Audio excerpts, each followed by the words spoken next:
तो कैसे हो बच्चों आप लोग। मुझे उम्मीद है कि आप लोग अच्छे होंगे। और हम लोगों ने पिछले क्लास में जो पढ़ा था, कूलम्स लॉ तक हमने पढ़ा था, तो वहाँ पर एक छोटा सा मिस्टेक भी हुआ था, उसको हमने बाद में फिर सुधारा भी था उसको। तो छोटी मोटी कभी कभार मिस्टेक हो जाती है, तो उस चीज़ को लेकर आप अपने माइंड में कि निगेटिव ना बैठाए, क्योंकि इंसान है और इंसान जो होते हैं गलतियों का कठपुतली होता है, और गलती बार बार और लगातार होती है। ठीक है, लेकिन गलती करने से हम लोग को कुछ सीखने को मिलता है, इसलिए थोड़ा बहुत गलती भी हो जाए तो अपने आप को रिग्रेट फील नहीं करना चाहिए कि मुझसे बहुत बड़ा गलती हो गई। तो हम लोग पिछले क्लास में जो पढ़े थे, कहाँ तक पढ़े थे, कूलम्स लॉ के बारे में हम लोग ने पढ़ा था। उसके बाद हम कुछ इंपॉर्टेंट पॉइंट देखेंगे कूलम्स लॉ का, कुछ इंपॉर्टेंट पॉइंट हम लोग देखेंगे कि कूलम्स लॉ कब वैलिड है, कब नहीं वैलिड है, और क्या क्या फ्यूचर हो सकता है कूलम्स लॉ का। ये सब चीज़ें हम लोग यहाँ पर देखेंगे। तो आप यहाँ पर हेडिंग लगा लें,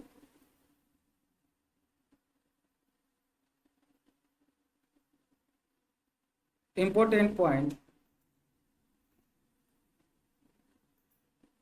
अबाउट कूलम्स लॉ। ठीक है, सबसे पहला पॉइंट आप ये कहेंगे कि कूलम्स लॉ सिर्फ और सिर्फ पॉइंट चार्ज के लिए वैलिड होता है। तो आप यहाँ पर लिख लें ये चीज़ें, it is valid only for point charge. अच्छा, पॉइंट चार्ज कहने का क्या मतलब हो गया कि अगर मान के चलो एक पॉइंट चार्ज यहाँ पर ले लिया Q1 और दूसरा पॉइंट चार्ज यहाँ पर ले लिया Q2, तो इन दोनों चार्ज के ऊपर क्या होगा कि आपका इलेक्ट्रोस्टैटिक फोर्स लगेगा, और इसके लिए आपका क्या होता है, ये वैलिड होगा। ठीक है, लेकिन अगर मैं बात करूँ यही चार्ज अगर आपका डिस्ट्रीब्यूटेड हो जाता, मान के चलो एक प्लेट ये ले लेते हैं और इसके ऊपर एक चार्ज लग देते हैं, पॉजिटिव चार्ज Q1, और यहाँ पर भी रख लेंगे Q2, और आप यहाँ पर सोच रहे हैं कि जो यहाँ पर भी जो फोर्स होगा कि Q1 Q2 divided by are square, और यही नेट फोर्स होगा, तो ये आप गलत सोच रहे हैं, क्योंकि ये डिस्ट्रीब्यूटेड चार्ज के लिए आपका कूलम्स लॉ वैलिड नहीं है। ये बात आप लोग ध्यान रखेंगे। तो आप, मुझे उम्मीद है कि आप लोग को ये चीज़ें समझ में आया होगा। ये पॉइंट मैंने क्या कहा कि it is valid only for point charge, ये पॉइंट आप लोग को समझ में आया होगा। ठीक है, अच्छा, थोड़ा सा और आगे बढ़ते हैं हम लोग। कलर ही चेंज कर लेता हूँ इसको, क्योंकि हेडिंग का कलर और इसका कलर जो मैं लिख रहा हूँ दोनों का अगर सेम हो जाएगा तो फिर अच्छा नहीं लगेगा। और यहाँ पर ये भी लिख लें, it is not valid for inter atomic distance, बोले या डिस्टेंस अगर बहुत छोटा हो जाए तो कूलम्स लॉ वहां पर वैलिड नहीं होता। It is not valid for inter atomic distance.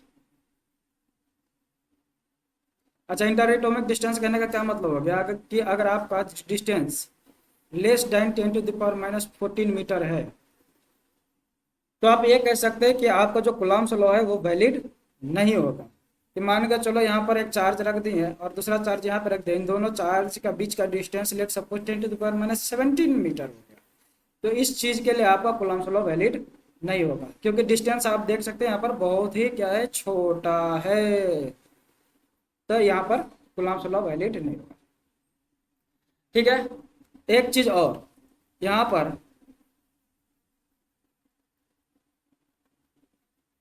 Electrostatic force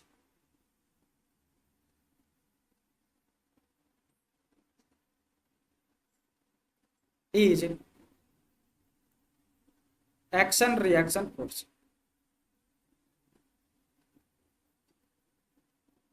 अच्छा, एक्शन रिएक्शन फोर्स कहने का मतलब क्या हो गया कि अगर मान के चलो यहाँ पर Q1 चार्ज है और यहाँ पे Q2 चार्ज है, तो हम जानते हैं कि एक दूसरे के ऊपर क्या लगेगा, फोर्स लगेगा। ठीक है, तो मान के चलो ये जो Q2 पॉइंट चार्ज है और ये Q1 अपना पॉइंट चार्ज है, तो Q2 के ऊपर Q1 ने फोर्स लगाया, तो हम ये कह सकते हैं कि F21, इसको हम लोग क्या पढ़ेंगे, इसको हम लोग पढ़ेंगे क्या, force on two due to fast.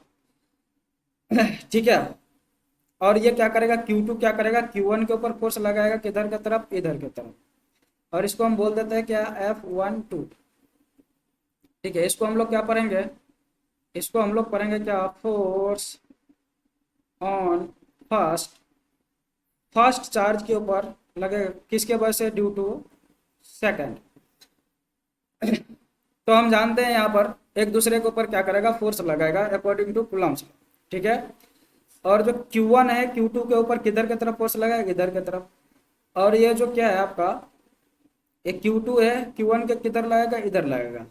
लेकिन ये दोनों जो है मैग्नीट्यूड में जो फोर्स होगा F12 which is equal to F21, magnitude में दोनों का दोनों बराबर हो जाएगा। लेकिन अगर F21 इधर है तो F12 किधर होगा, इधर होगा, अपोजिट डायरेक्शन होगा। तो इसीलिए हम बोलते हैं कि यहाँ पर जो है इलेक्ट्रोस्टैटिक फोर्स होता है, एक्शन रिएक्शन फोर्स होता है। तो आप यहाँ पर ए भी कह सकते हो, क्या कह सकते हो, न्यूटन्स का तीसरा नियम यहाँ पर वैलिड होगा, न्यूटन्स थर्ड लॉ वैलिड। चलो, आप लोग को इतना समझ में आया होगा। अगर इतना समझ में नहीं आ रहे हैं तो समझ लो, जबरदस्ती समझ लो। इधर आओ, अब एक चीज और यहाँ पर पढ़ेंगे, जो डायरेक्शन की बात करें इलेक्ट्रोस्टैटिक फोर्स का, तो ये जो डायरेक्शन होगा किधर होगा, अगर मान के चलो Q1 और Q2 इन दोनों को जोड़ने वाला लाइन ए है, ये वाला लाइन है, तो ये जो फोर्स का डायरेक्शन होगा along the line of action ही होगा। तो यहाँ पर लिखता हूं, यहाँ पर आप यहाँ पर समझ ले,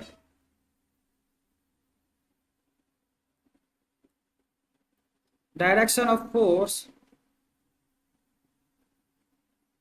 along the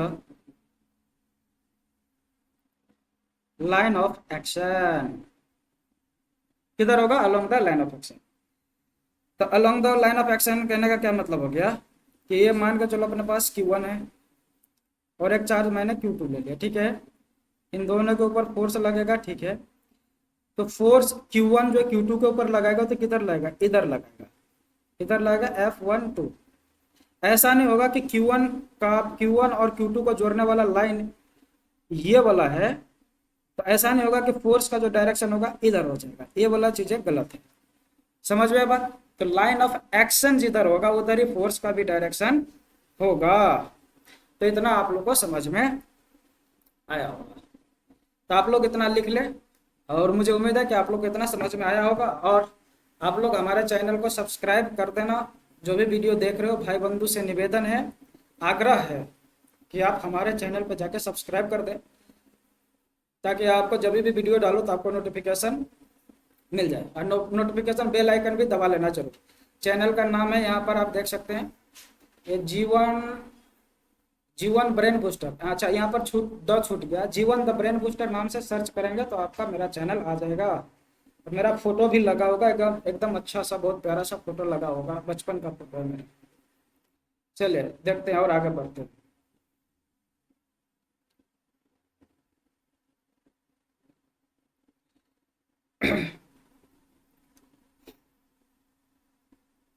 अगला हेडिंग लगाए, force due to multiple charges. अच्छा, मल्टीपल चार्जेस के वजह से क्या फोर्स लगेगा, कि मान के चलो अपने सिस्टम में है, late assume more than two charges exist in a system, then the net force any one of the charges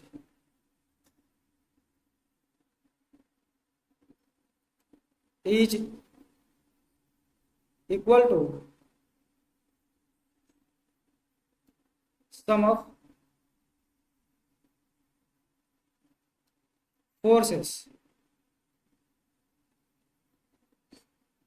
due to individual individual charges individual charges. और इस मेथड को हम लोग बोलते हैं principle of superposition.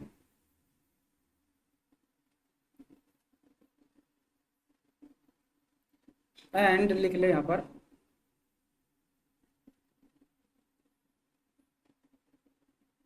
And that is called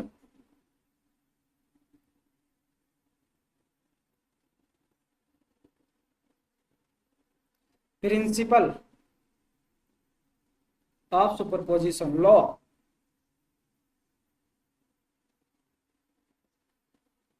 superposition. चलिए इस चीज को हम लोग समझाते हैं, क्या समझाते हैं। देखिए मान के चलो अपने सिस्टम में क्यू चार्ज यहाँ पर ले लिया, Q1 यहाँ पर ले लिया, ठीक है। अब ये जो सिस्टम है इसमें हम ये चाह रहे हैं कि एक से अधिक चार्ज हो। ए वाला चार्ज भी इसके ऊपर फोर्स लगाएगा। लेट सपोज डिस्टेंस R1 मान लेता हूँ, यहाँ पे Q2 मान लेता हूँ, तो Q2 भी इसके ऊपर फोर्स लगाएगा। चलो ठीक है। एक और चार्ज मान लेता हूँ Q3, तो Q3 भी इसके ऊपर फोर्स लगाएगा। इसको मान लेता R2 और ये R3। और चार्ज ले लेता हूँ, मान के चलो एक Qn चार्ज है, ठीक है। बहुत सारे चार्जेस हो सकता है, तो Q1 भी इसके ऊपर फोर्स लगाएगा। और यहाँ का डिस्टेंस, इन दोनों का बीच का डिस्टेंस हम मान लेते हैं क्या, Rn। अच्छा, तो जो नेट फोर्स होगा Q चार्ज के ऊपर, तो आप ये कह सकते हैं then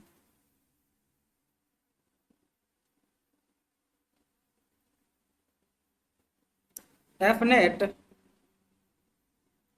on Q which is equal to, ऐसा मान लेते हैं क्या कि Q1 के वजह से कितना लगेगा, F1 प्लस का, Q2 के वजह से F2 प्लस का, F3 प्लस का, डॉट डॉट डॉट Fn लग जाएगा। तो जो नेट फोर्स होगा कितना हो जाएगा आपका, F नेट इक्वल टू कितना हो जाएगा, तो सम ऑफ इंडिविजुअल फोर्स, Q1 जितना लगाएगा प्लस Q2 जितना लगाएगा प्लस Q3 जितना लगाएगा प्लस Q1 जितना लगाएगा, तो सम ऑफ इंडिविजुअल फोर्स का अमाउंट जितना होगा उतना ही नेट फोर्स चार्ज Q के ऊपर लगेगा। और इसी प्रोसेस को हम लोग बोलते हैं principle of superposition. F2 plus का F3 प्लस का डॉट डॉट डॉट प्लस का Fn। समझ में आया या नहीं समझ में आया? इतना समझ में आना चाहिए। इतना अगर समझ में नहीं आ रहा है तो कैसे भी करके समझ लो, जड़ी बूटी खाओ और समझो।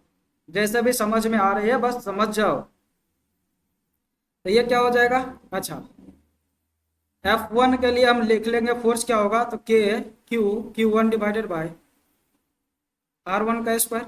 अच्छा ये वेक्टर फॉर्म है तो यहाँ पर हम लगा लेंगे R1 कैप प्लस का, अच्छा Q2 के वजह से कितना लगेगा Q, अच्छा Q ये वाला चार्ज है और ये दूसरा चार्ज क्या हो जाएगा Q2 डिवाइडेड बाय R2 का स्क्वायर, और ये होगा R2 का प्लस का, अच्छा Q3 का भी वजह से होगा डॉट डॉट डॉट, हम सीधे Qn के वजह से लिख लेते हैं Qn डिवाइडेड बाय Rn का स्क्वायर और Rn कैप। अच्छा चले, अच्छा इसको और हम लिख सकते हैं क्या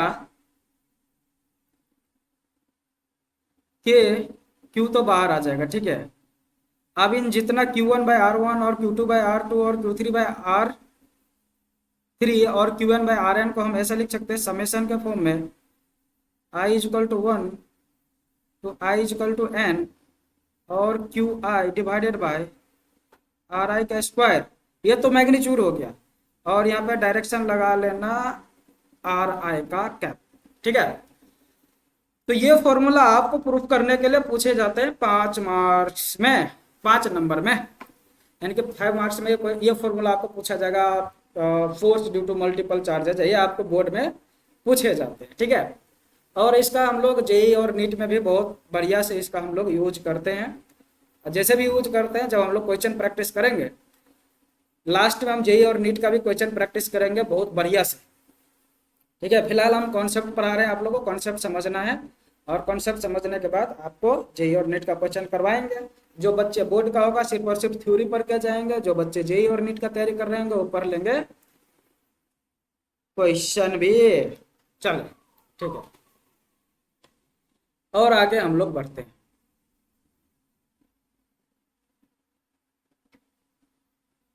अच्छा, और आगे हम लोग क्या पढ़ते हैं, effect of dielectric.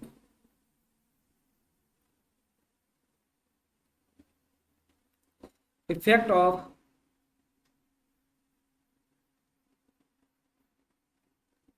Dielectric, effect of dielectric on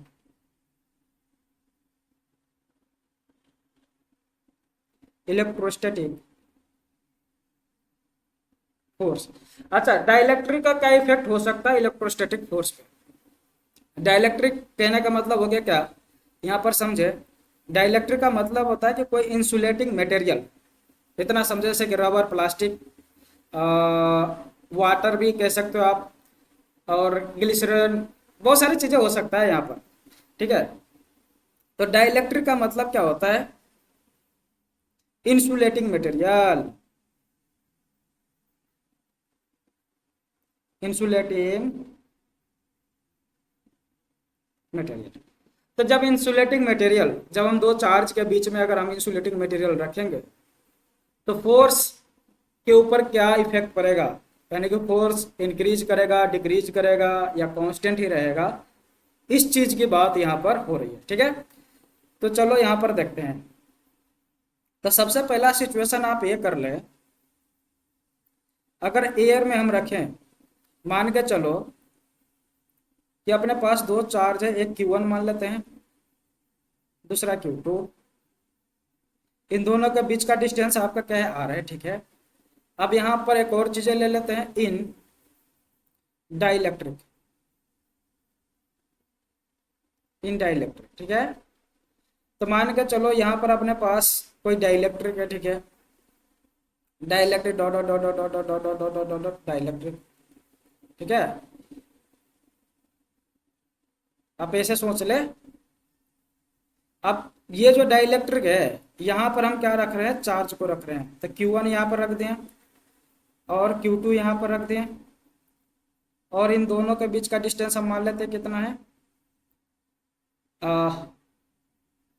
R ही मान लेते हैं दोनों के बीच का डिस्टेंस। ठीक है, सिचुएशन हमने सेम रखा है।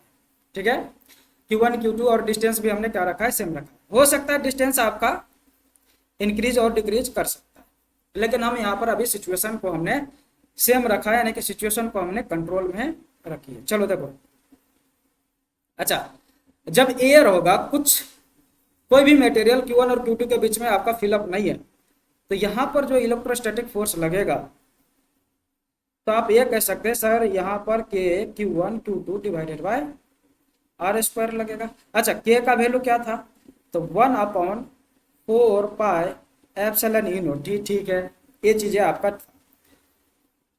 और Q1 Q2 divided by R square. आपका एप्सिलॉन ई नॉट क्या है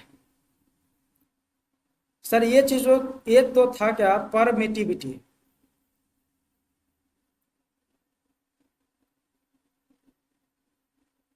free space, permittivity of free space. ठीक है, तो अगर आपके पास कोई मीडियम नहीं है, एयर में रखा, तो एयर का परमिटिविटी आ गया। ठीक है, एयर का परमिटिविटी और फ्री स्पेस का परमिटिविटी लगभग लगभग आपका इक्वल ही माना जाता है फिजिक्स में यहाँ पर। ठीक है, यहाँ पर जो हम लोग कैलकुलेशन करते हैं, तो एयर में बहुत सारे मॉलिक्यूल्स होता है, थोड़ा कम हो सकता है, लेकिन एयर और वैक्यूम को हम लोग ऑलमोस्ट सेम मानते हैं। ये हाइपोथेसिस आप लोग याद रखेंगे। ठीक है, अब यहाँ पर अगर मीडियम में आ गया, तो यहाँ पर जो फोर्स लगेगा, let suppose F dash, F dash क्या, एफ एम बोल लो सबसे बढ़िया। एफ एम का मतलब क्या होगा, मीडियम में फोर्स। तो क्या हो जाएगा, सर 1/4 पाई एप्सिलॉन ई नोट नहीं, अब परमिटिविटी ऑफ मीडियम का आएगा, ये बात ध्यान रखना। और क्या हो जाएगा Q1 Q2 divided by are square. इतना समझ में आया होगा, ठीक है। अब हम क्या कर रहे हैं, इसको इक्वेशन फर्स्ट मान लेते हैं। समझते रहना बात को। अरे इसको इक्वेशन हमने फर्स्ट माना और इसको हमने इक्वेशन सेकंड मान लिया, ठीक है। अब हम क्या कर रहे हैं, दोनों का रेशियो ले लेते हैं।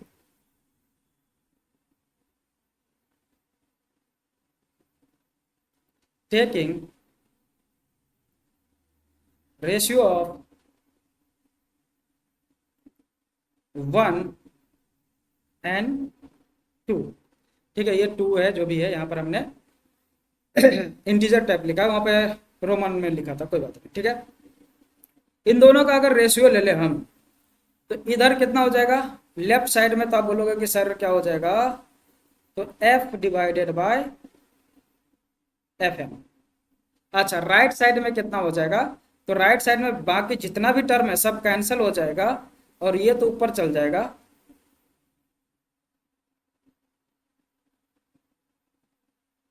तो आप क्या कह सकते हैं, सर ये तो हो गया ठीक है, permittivity of medium divided by permittivity of free space, ठीक है। इतना तक हम लोग आ गए, थोड़ा सा और आगे हम लोग बढ़ते हैं।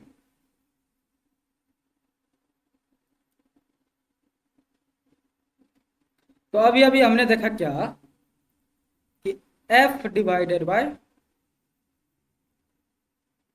एफ एम जो आया, permittivity of medium divided by permittivity of free space. और एक चीज याद रखना क्या, कि परमिटिविटी ऑफ मीडियम जो होगा, relative permittivity into permittivity of free space, ये वाला फॉर्मूला आप याद रखना, इसका बहुत ही यूज होगा, बहुत जरूरत होगा, है ना। यहां पर जो है ER को बोलते हैं relative permittivity. Relative permittivity, relative permittivity, अच्छा रिलेटिव परमिटिविटी का क्या मतलब होता है, मैं यहाँ पे थोड़ा डिफाइंड भी कर देता हूँ, बाकी ये चीजें आगे आने वाले हैं, बहुत आएगा ये आगे, तो हम इसको हम लोग कैपेसिटेंस में इसको पूरा डिफाइंड करेंगे। तो रिलेटिव परमिटिविटी का मतलब क्या होता है, परमिटिविटी ऑफ मीडियम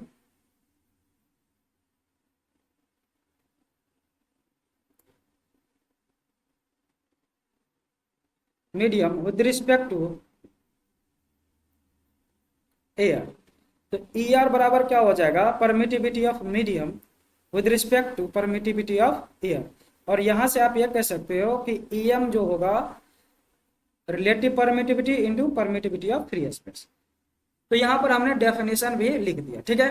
अब इसको रिलेटिव परमिटिविटी बोलो या नहीं, तो इसका एक और नाम है, इसको एक और नाम से हम लोग जानते हैं क्या, also called dielectric constant.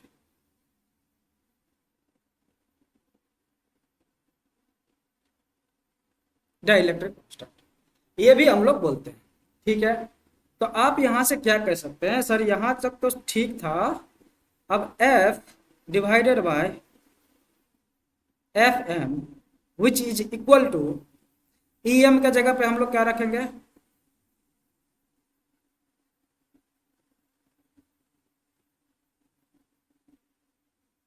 तो EM के जगह पे हम लोग क्या रखेंगे, ER into epsilon E not divided by, oh sorry एक मिनट रुक जा भाई, एक मिनट रुक जा, थोड़ा सा कभी कभार लाइन टेढ़ा खिंचा जाता है, चलो इधर। तो यहाँ पर क्या हो जाएगा, परमिटिविटी ऑफ फ्री स्पेस, ये दोनों कैंसिल। तो आप यहां से ये कह सकते हैं कि जो FM होगा ये क्या हो जाएगा, तो FM उधर जाएगा तो रिलेटिव परमिटिविटी इधर आएगा, तो F डिवाइडेड बाय ER। तो ये चीजें जो था आपका रिलेटिव परमिटिविटी यानी तो डाइलेक्ट्रिक कांस्टेंट। तो आप ये कह सकते हैं कि जब आप एयर से मीडियम में जाएंगे तो आपका जो है फोर्स का अमाउंट जो होगा वो घटेगा। क्योंकि क्यों घटेगा? क्योंकि हमें रिलेटिव परमिटिविटी से डिवाइड करना पड़ता है, और रिलेटिव परमिटिविटी का वैल्यू जो होता है हमेशा याद रखना, should be greater than equal to 1। तो ये कभी तो 1 होगा नहीं, सॉरी, कभी 1 से कम होगा नहीं, या तो 1 होगा या नहीं तो 1 से बड़ा होगा। तो ये जो होगा, अगर एयर हो गया तो आप ये जानते हैं दोनों फोर्स बराबर हो जाएगा। अगर एयर के अलावा अगर कुछ और हुआ तो क्या हो जाएगा? रिलेटिव परमिटिविटी का वैल्यू क्या होगा? इंक्रीज करेगा। तो आपका फोर्स जो होगा मीडियम में क्या होगा? डिक्रीज करेगा। यानी कि आप ये कह सकते हैं कि अगर ये वाला वैल्यू इंक्रीज किया तो फोर्स इन मीडियम क्या होगा? डिक्रीज करेगा। ये बात ध्यान रखना। अब ये वाला फॉर्मूला भी हम कई बार इसको भी यूज करेंगे, जो रिलेटिव परमिटिविटी है, force in air divided by force in medium, ये कई बार मैं यूज करूंगा इसको। तो हमने अभी अभी देखा, क्या देखा कि जब हम क्या करते हैं, एयर से किसी मीडियम में आते हैं तो आपका फोर्स क्या हो रहा है? कम हो रही है। तो इतना आप लोगों को समझ में आया होगा। तो एयर में जितना फोर्स लगेगा, वैसे भी देखो ना, अगर मान के चलो दो चार्जेज है अपने पास, एक चार्ज Q1 दूसरा चार्जेज Q2, और इन दोनों के बीच में जो एयर है, तो यहाँ पर मान के चलो 10 न्यूटन का फोर्स लग रहा है। अब यही चीजें हम क्या करते हैं, इसको हम पानी में रखते हैं, तो ये जो 10 न्यूटन है फोर्स लग रहा था, अभी क्या हो जाएगा? वो 10 न्यूटन से कम हो जाएगा। डिपेंड करता है कि डाइलेक्ट्रिक मीडियम, मटेरियल का डाइलेक्ट्रिक कांस्टेंट कितना है। ठीक है, एक पॉइंट और लिख लेंगे, ई आर का वैल्यू यहां पर लिख लेते हैं। E R is equal to 1 for, air के लिए कितना होता है? ये 1 होता है। और ई आर का वैल्यू जो होगा आपका इनफाइनाइट होगा। किसके लिए?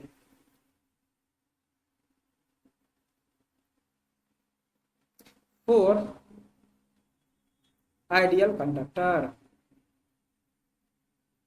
आइडियल कंडक्टर के लिए, सॉरी एक मिनट, आइडियल कंडक्टर के लिए कितना हो जाएगा? इसका वैल्यू इनफाइनाइट हो जाएगा। हम जानते हैं कि आइडियल कंडक्टर होता नहीं है, लेकिन जनरली ई आर का वैल्यू जो होता है, आपका जो कंडक्टर होता है जनरली उसका होता है 80 के करीब आती है आपका रिलेटिव परमिटिविटी का वैल्यू। तो ये बात आप लोग को याद रखना। ठीक है, तो यहाँ तक आप लोग को समझ में आया होगा। मैं देख लेता हूँ इसके ऊपर अगर कोई क्वेश्चन है तो आप लोग को मैं करवा देता हूँ।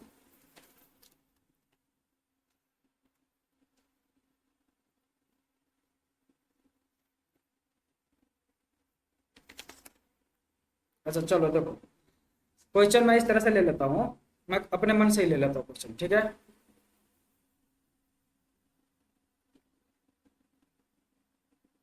मान के चलो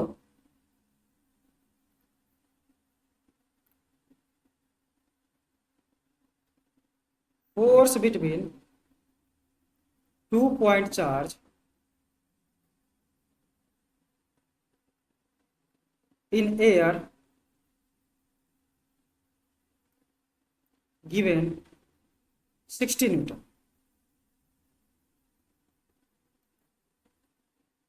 Then how much force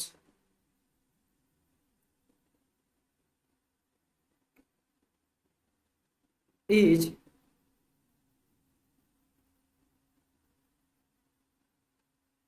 एक minute, how much force between two charges when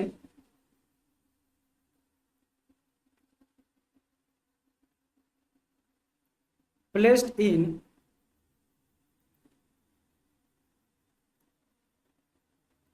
dielectrics having dielectric constant।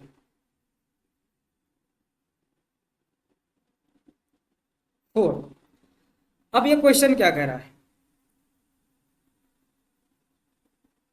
आप लोग समझे इस क्वेश्चन। ये क्वेश्चन ये कह रहा है कि जब हम एयर में दो चार्जेज को रखा था तो कितना फोर्स लग रहा था? 16 न्यूटन का। अब सेम चीजें को हमने रख दिया किसमें?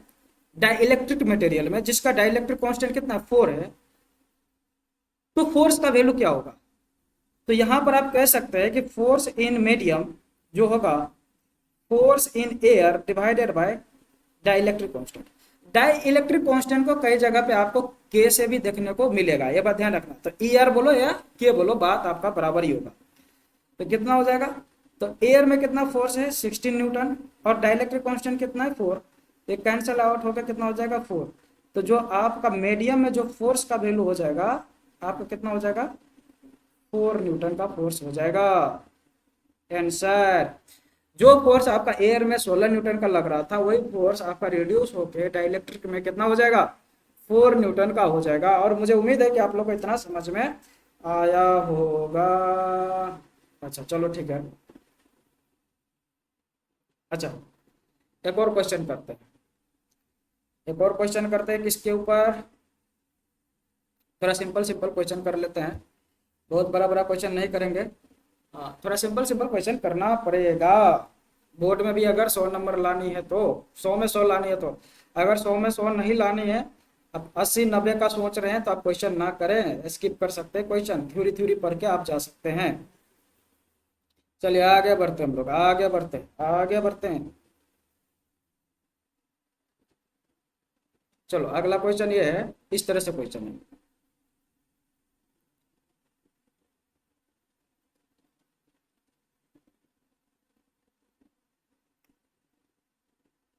मान के चलो अपने पास एक चार्ज यहाँ रखा। अच्छा इक्विलेटरल ट्रायंगल ले लेते हैं, ठीक है, इक्विलेटरल ट्रायंगल ले लेते हैं, इक्विलेटरल ट्रायंगल ले लेते हैं, ठीक है, इक्विलेटरल ट्रायंगल ले लेते हैं, इक्विलेटरल ट्रायंगल ले लेते हैं, ठीक है।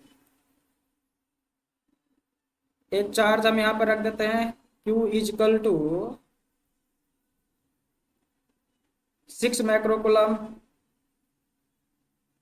Q2 इजकल टू, इसको भी 6 माइक्रोकूलम ले लेते हैं, और Q3 का वैल्यू हम ले लेते हैं कितना 6 ले लूँ क्या, नहीं 6 थोड़ा ज़्यादा हो जाएगा, यहाँ पर मैं ले लेता हूँ 3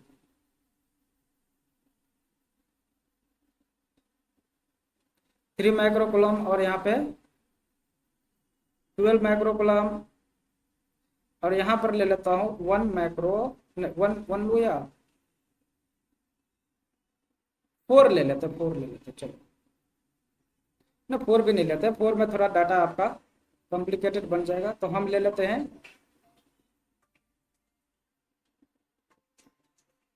2 माइक्रोकूलम, ठीक है। तो हमें ये फाइंड आउट करना है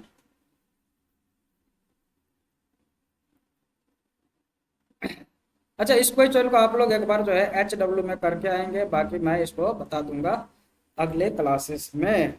तो इस क्लास में आपके लिए इतना ही, अगले बार हम लोग देखेंगे, अगले चीजें देखेंगे अगले क्लास में। आपका काम है लाइक शेयर सब्सक्राइब करना। धन्यवाद।